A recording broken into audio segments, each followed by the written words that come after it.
وهداية سمحة لا حول ولا قوة إلا بالله. اللهم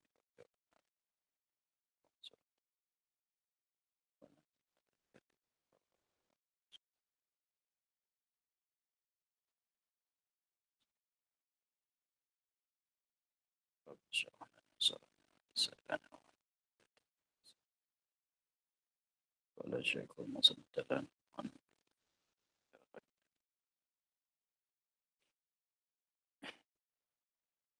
سكنه.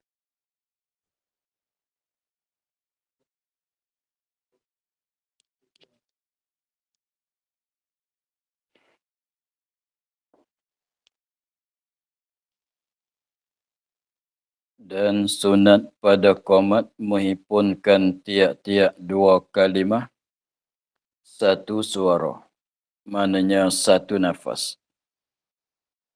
Uh, dan uh, dan sunat pada qomat menghimpunkan tiap-tiap dua kalimah satu suara. Jadi Allahu Akbar, Allahu Akbar. Asyhadu an la apa dia? Jadi dua kalimah satu suara. Allahu Akbar, Allahu Akbar. Asyhadu an la ilaha illallah, asyhadu anna Muhammadar Rasulullah. Dua. Begitu. Malaikan satu kalimah yang akhir. Ialah la ilaha illallah. Maka ditinggalkan dia dengan suatu suara. Jadi Allahu Akbar, Allahu Akbar. Lepas tu la ilaha illallah. Jadi yang lain tu dua satu suara, dua satu suara. Maka la ilaha illallah di akhir tu satu suara. Maklum ya. Dan sunat tarji' pada bang. Dan sunat tarji' pada bang pada azan. Kerana kenapa disunat tu dalil dianya kerana sabit di dalam hadis Muslim, kerana sabit tarji' di dalam hadis yang diriwayat oleh Imam Muslim di dalam sahihnya, dalam kitab sahih. Maknanya mengikut yang datang di dalam hadis, sebab tu disunatkan bertarji'. Iaitu tarji'.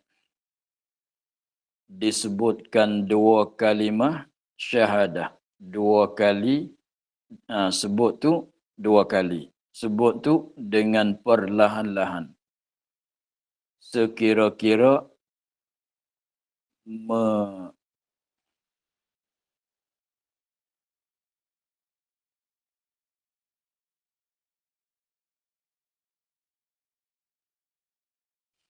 sekira-kira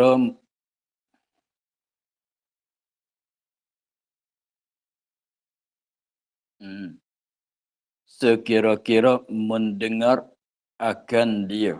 Mendengar kitab. Salah. Sekira-kira mendengar akan dia. Orang yang hampir dengan dia, dengan orang yang azan, orang yang bang. Sebut dua kalimah tu dulu daripada menyebut keduanya, sebelum daripada menyebut keduanya dua kalimah syahadah dengan nyaring. Maka itulah dikatakan tarji'.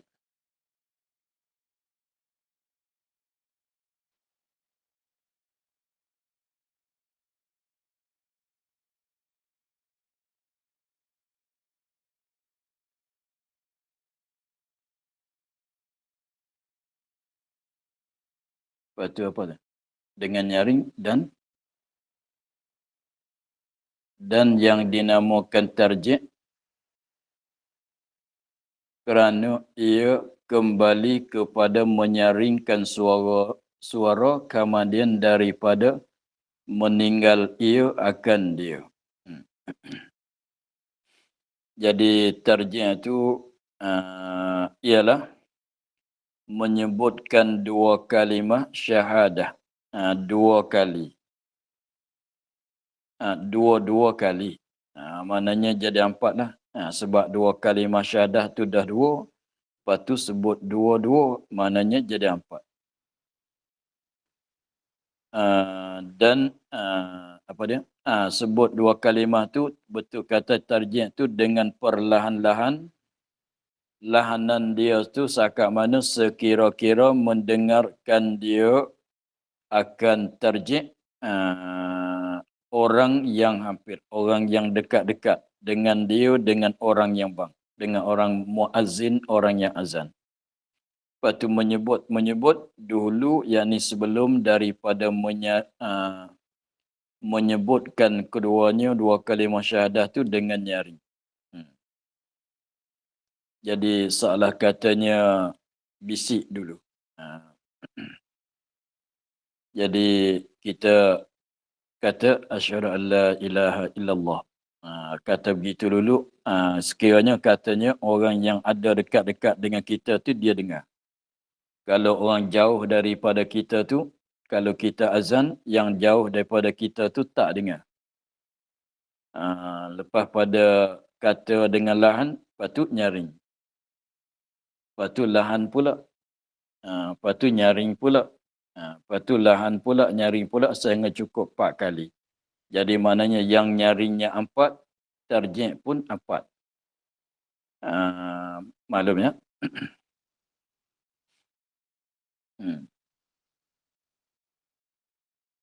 Itu disunatkan. Dan yang dinamakan tarjih.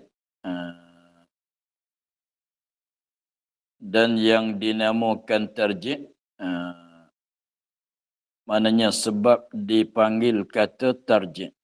Kita sebut dua kalimah syahadah dengan secara lahan sebelum pada nak nyaring insan itu, dipanggil kata tarjih. Tarjih ni ambil pada raja'a, maknanya mengembalikan. Sebab raja'a mana raja' mana kembali. Raja' mana kembali. Lepas tu tarjih mana mengembalikan. Lepas pada buat pula.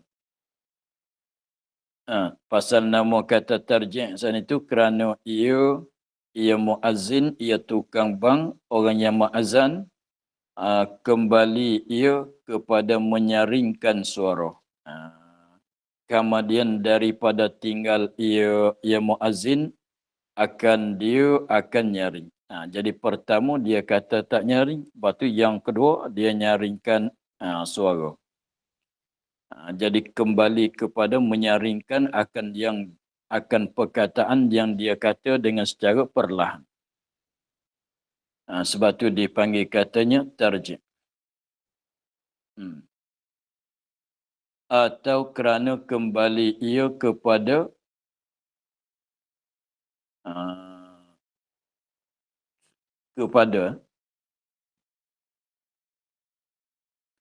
atau kerana kembali ia muazzin, orang yang bang, kepada kitab, kepada menyebutkan dua kalimah syahadah, kemudian daripada menyebut ia muazzin akan dia. Mana sebut dah, sebut pula. Sebut dah, ulang sebut pula.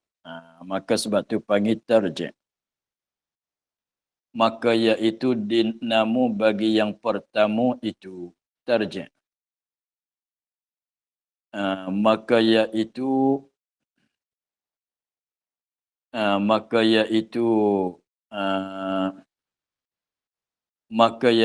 namu bagi yang pertama itu tarjih. Maka iaitu tarjih itu namu bagi yang pertama tarjih. Jadi tarjih itu namu bagi yang pertama. Jadi mana yang kita sebut dengan secara lahan itulah dikatakan tarjih.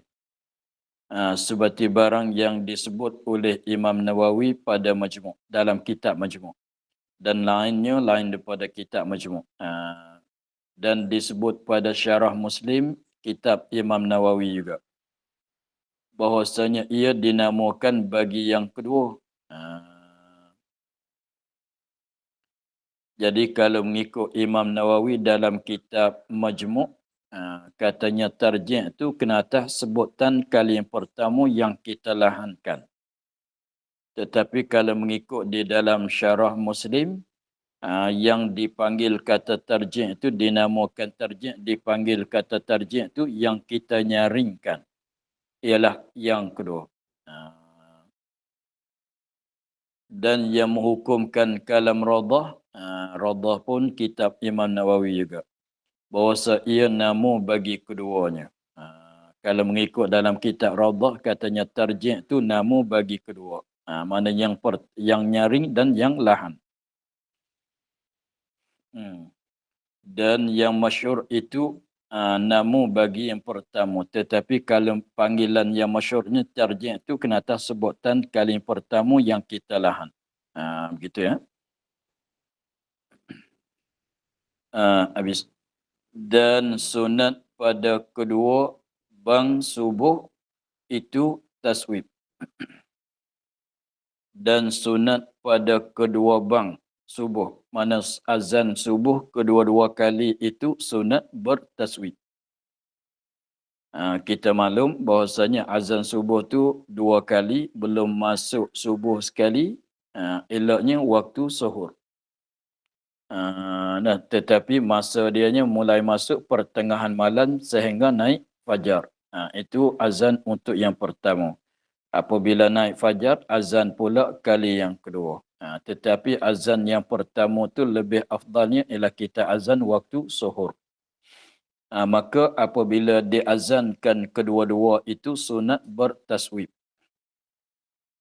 Apa dia taswib? Iaitu mengucap as-salatu khairum minan naum.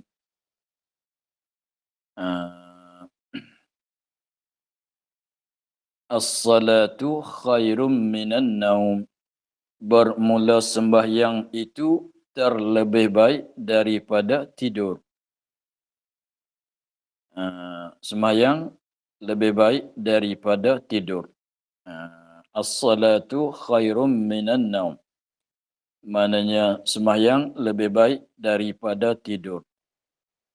Maknanya kalau orang tanya salah katanya, tidur dengan solat ni mana baik? Tidur dengan solat ni mana baik?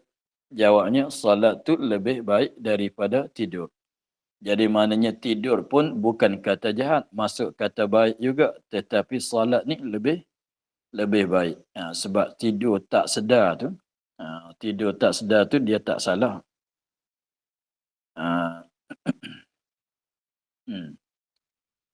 Taswib tu berapa kali? Ya, 2 kali. Jadi as-salatu khairum minan naum tu disebut 2 kali. Masa dianya kemudian daripada 2 hay'alataini. Hay'alataini ialah hayya 'alas salah 2 kali, hayya 'alal falah 2 kali. Maknanya hay'alataini ialah hayya 'alas salah dan hayya 'alal falah. Jadi belum pada takbir. Belum pada Allahu Akbar. Selepas pada hayya 'alas salah, hayya 'alal falah tu belum pada Allahu Akbar. Tambahnya di situ. Taswibnya masa tu.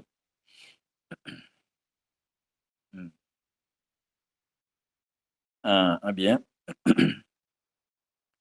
Dan ditutupkan taswib pada bang subuh jo. Azan zuhur tak disunat. Azan sembahyang lain-lain tak disunat bertaswib. Hanya azan subuh yang kedua-dua kali itulah disunatkan bertaswib.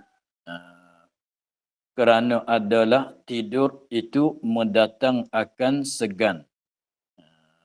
Kenapa nak taswib pada azan subuh saja? Sebab waktu lain jarang orang nak tidur. Tapi ada juga orang tidur waktu qailulah belum pada zuhur kan. Ada juga tapi jarang. Tapi kalau waktu malam tu kebanyakan tu tidur. Maka disunatkan kata as-salatu khairum minan naum. Makna dianya sembahyang lebih baik daripada tidur. Maka kenapa nak kata begitu? Kerana adalah tidur itu mendatangkan mendatang akan segan. Dia tidur memang dia terasa segan nak bangkit. Maka dirajinkan dengan dia. Maka dirajinkan nak habis perasaan segan tu, nak bagi rasa cergas, rajin dengan dia dengan taswib. Rasa segan, rasa malah nak bergerak kan. Maka apabila dengar kata semayang lebih baik daripada tidur, cegaslah kita, rajinlah kita. Sebab ada yang lebih baik pada tidur. Maka dirajinkan, mana nak habiskan segan tu, nak bagi rajin, nak bagi cergas tu dengan kata as-salatu khairum minan naum ila taswib. Maka makna taswib, makna as-salatu khairum minan naum, makna dianya bermula jaga bagi semayang. Maknanya bangkit, jaga, maksud dia begitu ya. Maknanya semayang lebih baik daripada tidur, maknanya kita jaga, kita bangkit daripada tidur untuk salat tu lebih baik. Bermula jaga bagi semayang. Jaga daripada tidur, bangkit daripada tidur untuk semayang. Kita bangkit, kita bangun, kita jaga daripada tidur untuk bersemayang, itu lebih kebajikan. Itu lebih baik kebajikan. Terlebih kebajikan daripada kesenangan lazat tidur. Daripada kesenangan lazat sedap tidur. Jadi mana kalau solat kita boleh pahala, kalau tidur dapat sedap saja. Kalau bangkit solat tu dapat pahala, dapat kebajikan. Kalau tidur tu dapat sedap saja. Begitu dah. Maka tiada sunat pada yang lain daripada bang subuh, azan zuhur, maghrib, isya, asar. Itu tak sunatkan bertaswib.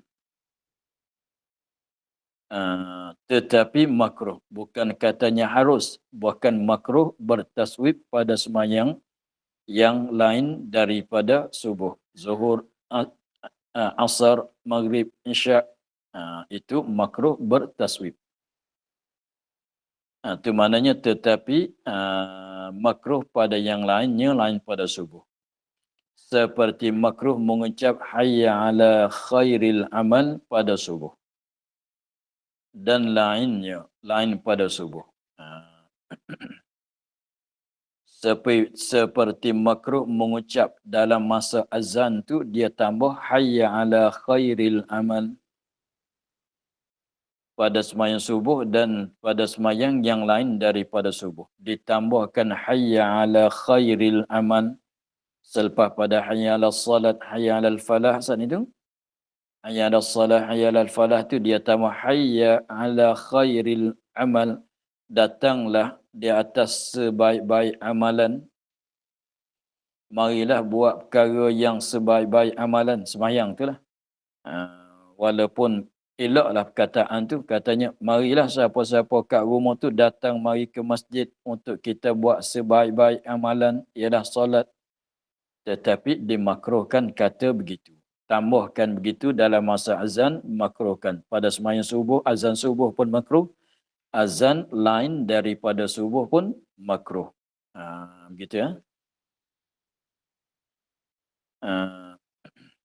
Dan sunat berdiri pada bang dan qomat. Orang yang azan, orang yang qomat tu sunat azan dan qomat dalam keadaan berdiri. Kerana mana dalil kata sunat berdiri? Kerana sabda Nabi sallallahu alaihi wasallam bagi Bilal, ya Bilalu kum ya Bilalu kum fanadi. Ya Bilalu kum fanadi. Maknanya, hei Bilal, berdiri olehmu. Maka bang. maka bang olehmu. Fanadi. Ya Bilalu, wahai Bilal, kum berdiri olehmu. Fanadi maka bang olehmu. Tu maka bang ini maka bang olehmu. Maka bang tu maka bang olehmu. Gitu. Hadis ini riwayat Bukhari dan Muslim. Riwayat ini hadis ini diriwayat oleh Bukhari dan Muslim.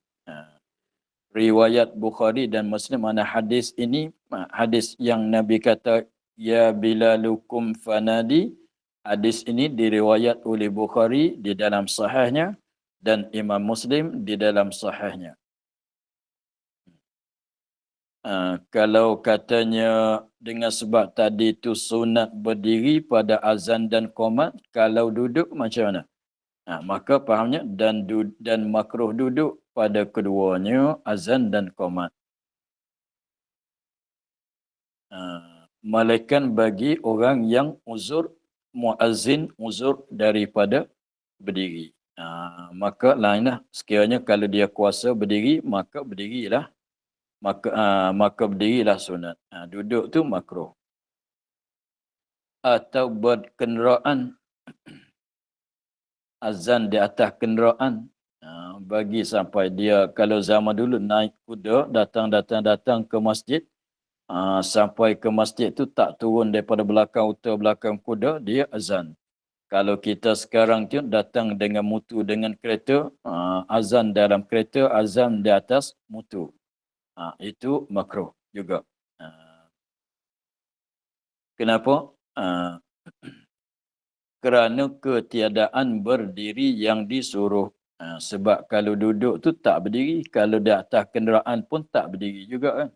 Sebab kita di atas kenderaan bukan kita berdiri, kita duduk. Gitu. Malaikat yang musafir yang menunggang. Maka tiada makruh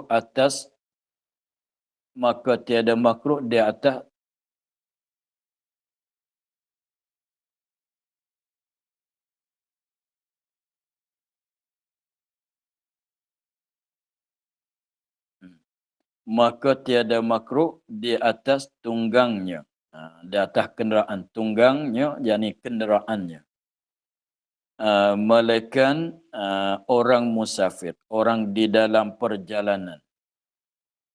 Tengah-tengah berjalan, tengah-tengah bergerak. Maka menunggang orang musafir yang menunggang. Bukan yang berjalan kaki.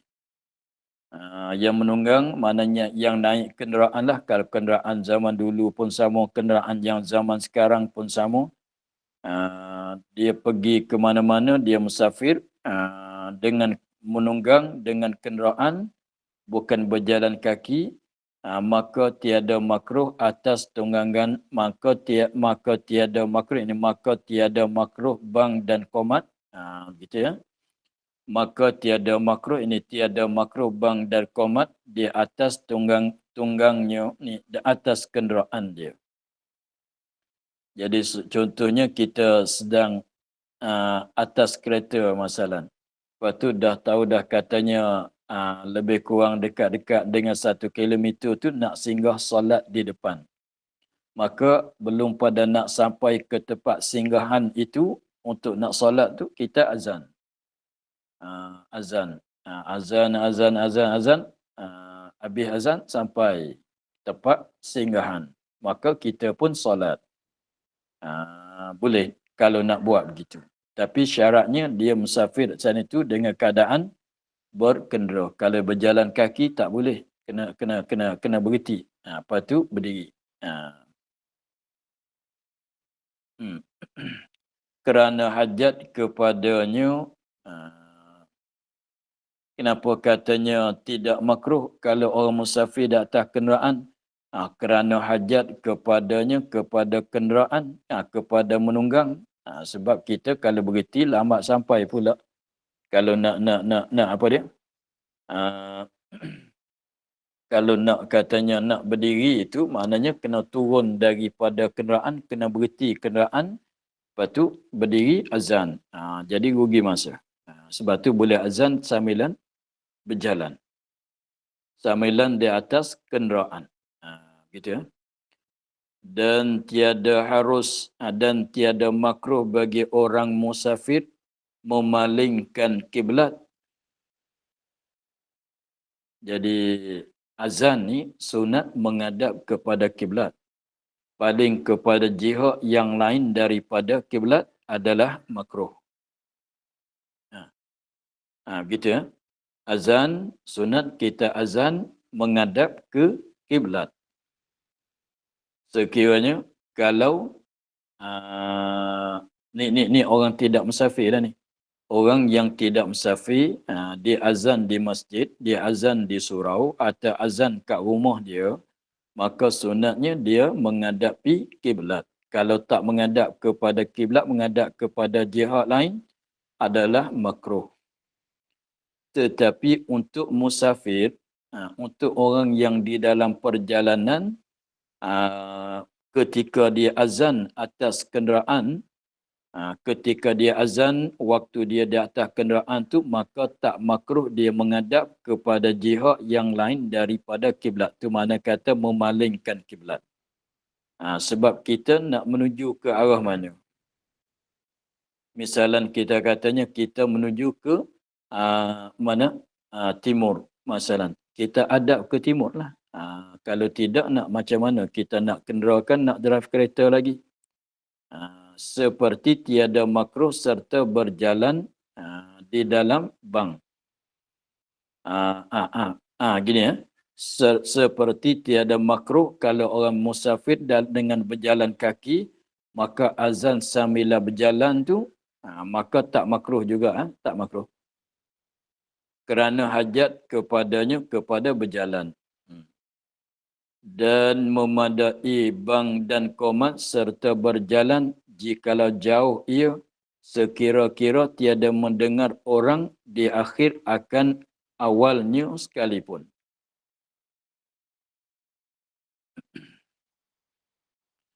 Dan memadai bang dan komat serta berjalan. Mana azan dan komat sambilan berjalan. Dan jikalau jauh, dia mulai azan, lepas tu sambilan berjalan, mulai azan di sini, lepas tu perjalanan dia tu jauh nak boleh sampai tu. Begini.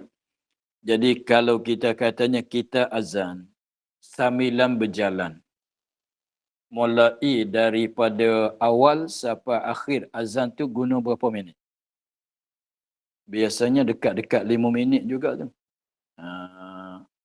Lebih laginya Bilal yang suara elok, yang panjang nafas dia, lebih pada 5 minit. Lepas tu kalau kita katanya masa 5 minit, kita mulai azan di sini. Lepas tu kita berjalan sambilan azan tu 5 minit, jauh juga masa. Perjalanan jarak dia tu jauh juga tu dapat kita berjalan. Itu maknanya serta berjalan dan jikalau jauh. Jauh sakap mana? Sekira-kira tiada mendengar orang di akhir akan awalnya sekalipun. Kita azan di sini sampai ke sana. Kita mulai azan di sini. Kita mulai azan di sini. Contohnya kita katanya kita dengan surau kita tu 5 minit juga perjalanan.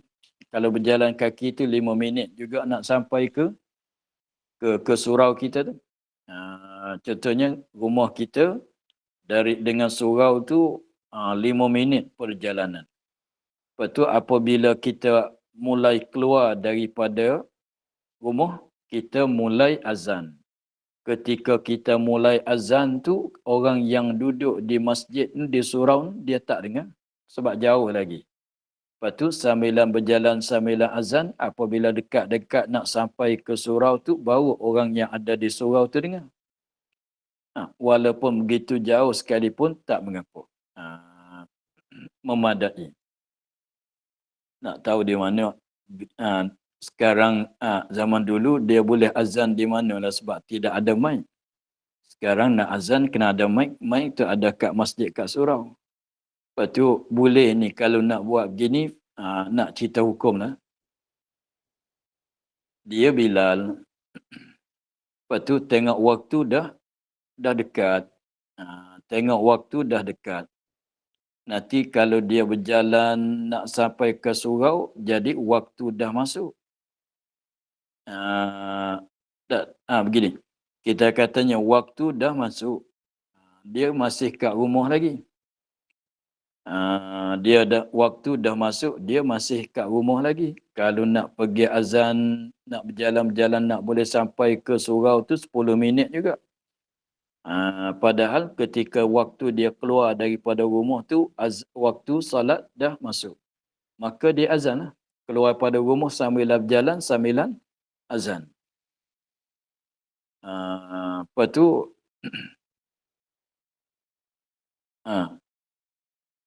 habis azan tu dia masih tengah jalan lagi. Tengah jalan perjalanan dia lagi. Maka dekat-dekat ini dah sampai masa qomat dah ni. Apabila nampak pagar masjid tu, dia pun qomat. Qomat. Berjalan sambil berjalan. Habis qomat, dia dah masuk dalam masjid. Terus solat. Boleh kalau nak buat begitu. Tapi nanti orang tengok apa benda ni. Nanti orang tengok gelak ke orang lah. Buat begitu. Tapi nak cerita hukum katanya, memada. Memada tu maknanya memadai untuk lepas daripada tututan sunat. Jadi katanya dah azan. Begitu ya. Kalau Bilal buat begitu, dia keluar daripada rumah dia, sudah pakai selipar, azan. Azan sambilan jalan sambilan azan sampai ke masjid. Tunggu sekejap, dia qomat solat. Begitu ya, boleh. Dan sunat bang pada tempat yang tinggi. Kita nak azan tu cari tempat yang tinggi. Untuk berdiri di situ ketika nak azan. Tempat yang tinggi itu seperti menara atau di atas sutuh. Kenapa nak kepada tempat tinggi? Kerana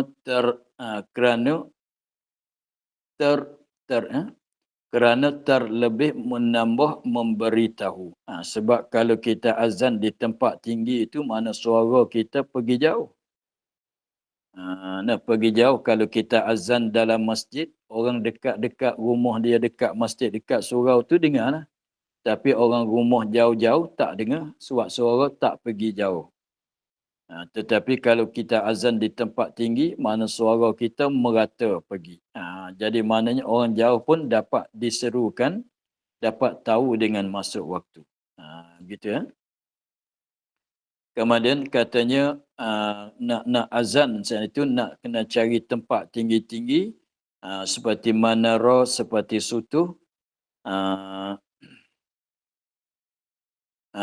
Maka jika tiada menara dan sutuh, kalau masjid atau surau tu menara pun tidak ada, sutuh pun tidak ada, sebab ghalibnya tempat kita tak pakai sutuh, pakai bumbung. Kalau tempat Arab tu biasanya rumah mereka, masjid mereka dibuat sutuh.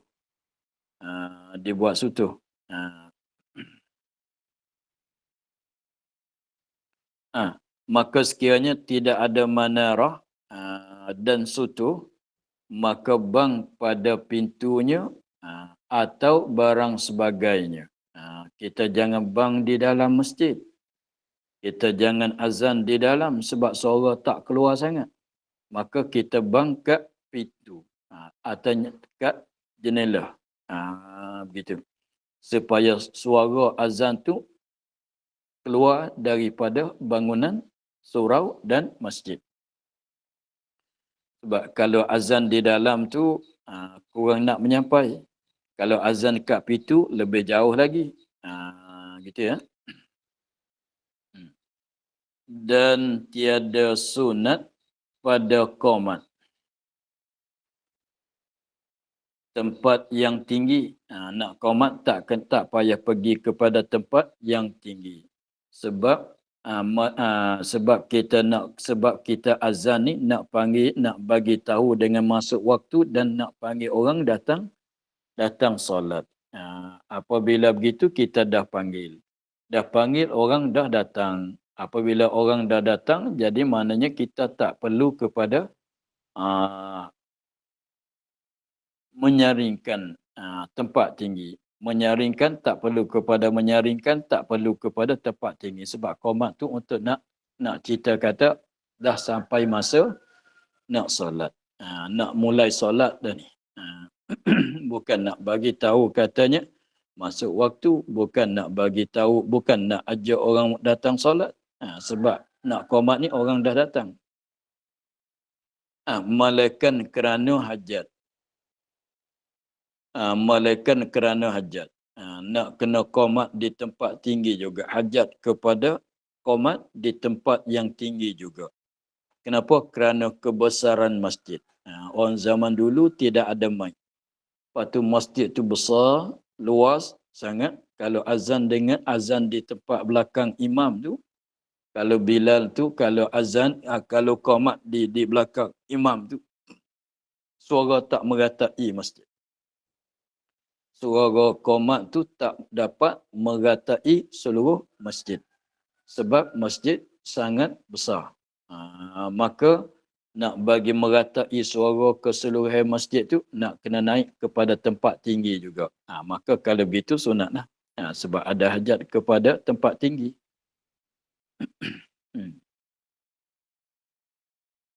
Dan sunat pada bank itu. Banyak sunat-sunat pada azan. Dan sunat pada bank itu menghantarkan kedua ruas ujung jari telunjuk kepada dua telinga, dua lubang telinga. Ni. Dua-dua ni ruas. Ni ruas, satu ruas. Ni satu ruasnya. Yang kita boleh belok ni. Yang ni. Ujung dia. Ujung dia tepat kuku. Lepas tu sumat masuk dalam lubang telinga. Jadi kita tutuplah. Tak, bukan begini. Bukan tutup telinga dengan tapak tangan.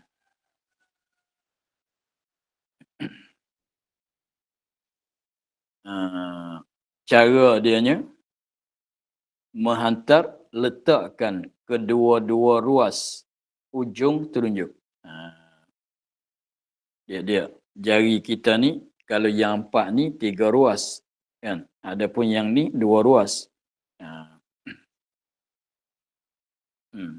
Maka ujung bagi telunjuk. Ujung ruas telunjuk. Begitu. Dia hantar kepada dua lubang telinga. Kiri kanan lah. Kiri kanan lah. Itu caranya.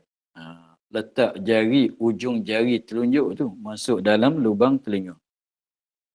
Bukan, tapi kita tengok biasanya orang tutup gini.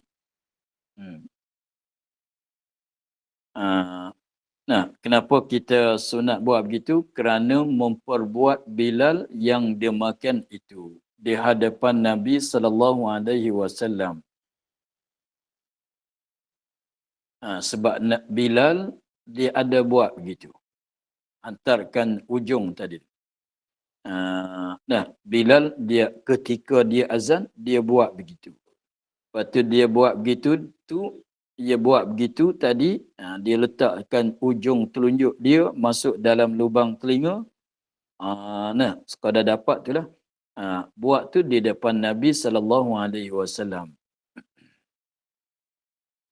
Lepas tu maknanya buat di depan Nabi, Nabi tengok. Kalau tak elok, tentu Nabi tegur. Kalau tak kena dengan cara ni, Nabi tidak larang. Itu menunjuk katanya disetujui oleh Nabi SAW. perbuatan Bilal buat begitunya, Nabi tengok, Nabi tidak ingkar, Nabi tidak tegur, maka pada maknanya perbuatan tu disetujui oleh Nabi, datang daripada Nabi sendiri. Salah kata walaupun Bilal buat tetapi Nabi tengok, Nabi tak kata apa, maka itu salah kata Nabi buat sendiri. Dia panggil takrir.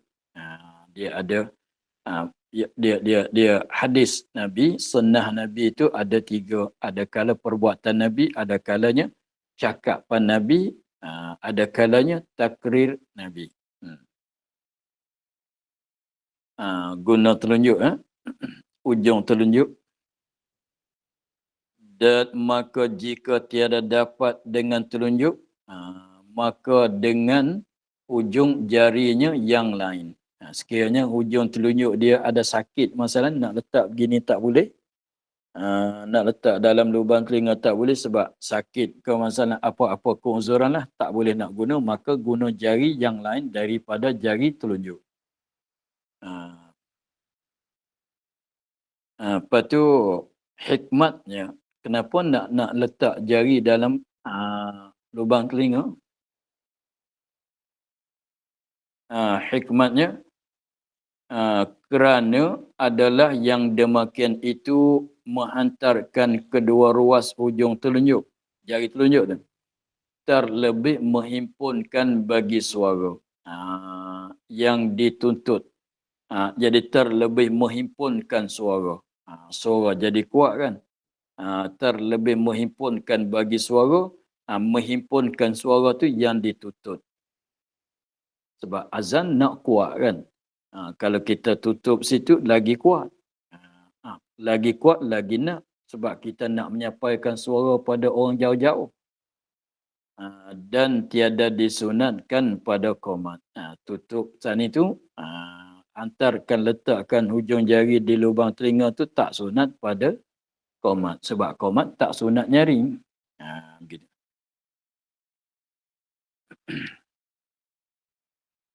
Dan sunat menghadapkan kiblat pada keduanya bang dan qomat.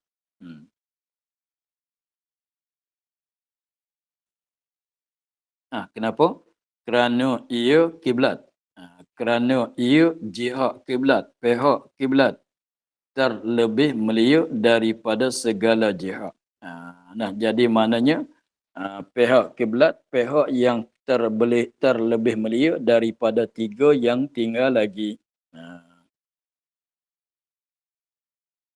Dan berpaling pada keduanya dengan lehernya sekali ke kanan pada hayya 'alal falah, hayya 'alas salah, dua kali pada bang, dan sekali pada hayya 'alal falah pada pihak kiri, pada pihak kiri, dua kali seperti demikian itu.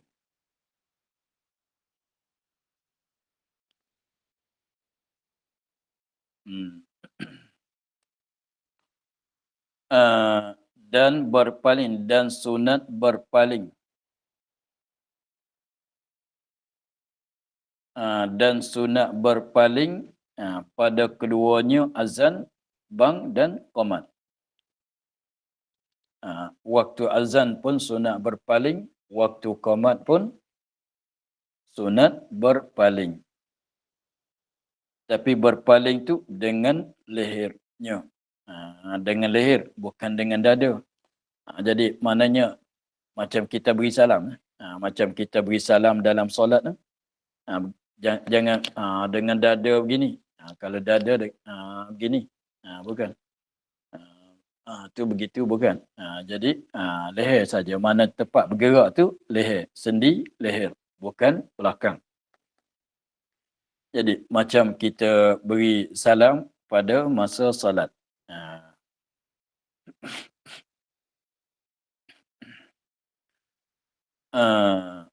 Berpaling pada keduanya azan dan qomat, bang dan qomat. Berpaling itu dengan leher sekali ke kanan depan dan sekali pada hayya 'alal falah pada pihak kiri.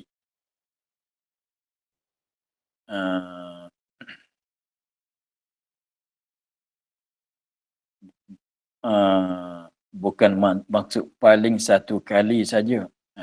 Begini. Sekali ke kanan pada hayya 'alas salah, dan sekali pada hayya 'alal falah pada pihak kanan 2 kali. Seperti demikian itu. Dengan tiada berpaling dada daripada kiblat. Dada jangan berpaling. Lepas tu, kenapa? Jadi maknanya gini dulu. Masa kita berpaling ke kiri ke kanan tu ialah pada masa sebut hayya 'alas salah dan hayya 'alal falah. Itu saja. Ketika kita sebut kalimah yang lain daripada hayya 'alas salah dan hayya 'alal falah, tak disunatkan berpaling. Gitu ya.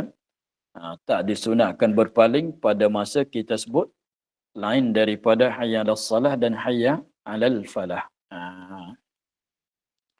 Mana ketika Allahu Akbar pun tak sunat, tak disuruh berpaling. Ketika menyebut asyhadu an la ilaha illallah, ketika menyebut asyhadu anna Muhammadar Rasulullah, Allahu Akbar, la ilaha illallah, itu tak disunat juga. Hanya disunat berpaling pada ketika sebut hayya 'alas salah dan hayya 'alal falah dalam qomat dan dalam bang. Gitu. Jadi maknanya berpaling tu maknanya dua tempat. Di hayya 'alas salah setempat, di hayya 'alal falah setempat. Lepas tu kita sebut hayya 'alas salah berapa kali dalam azan? 2. Kita sebut hayya 'alal falah berapa kali dalam azan? 2 kali. Tapi dalam qomat sekali-sekali kan. Dia katanya dan berpaling, ini sunat berpaling pada keduanya dengan lehernya. Dengan leher, lepas tu di depan dia katanya tiada dengan dia tiada berpaling dada, leher saja. Sekali ke kanan.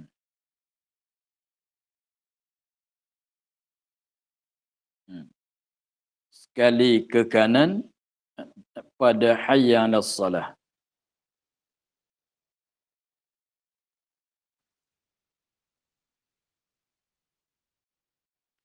Sekali ke kanan pada hayya 'alas salah. Hayya 'alas salah tu berapa kali pada azan? 2 kali. 2 kali pada bang. Hayya 'alas salah tu 2 kali ketika azan.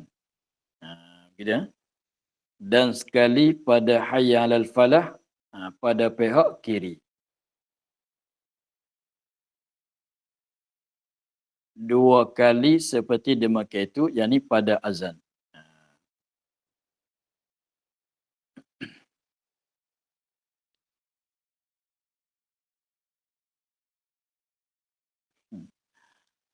Cakapan dia tu rasa belit sikit.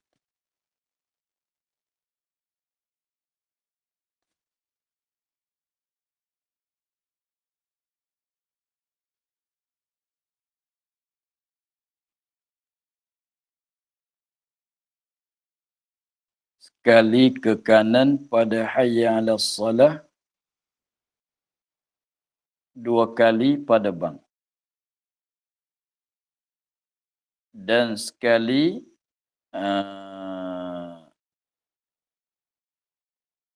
pada hayya 'alal falah pada pihak kiri keduanya.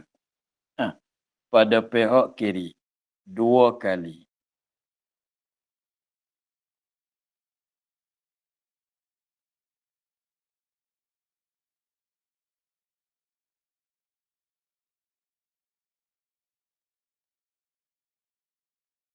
Ada jatuh ke kita?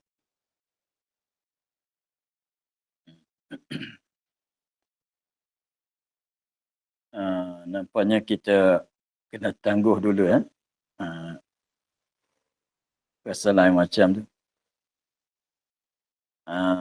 Nanti nak kena betul rojak kita Arab balik. Kita akhir di situ dulu. Dan berpaling pada keduanya dengan leher. Kita akhir di situ. Wallahu a'lam. Alhamdulillah rabbil alamin.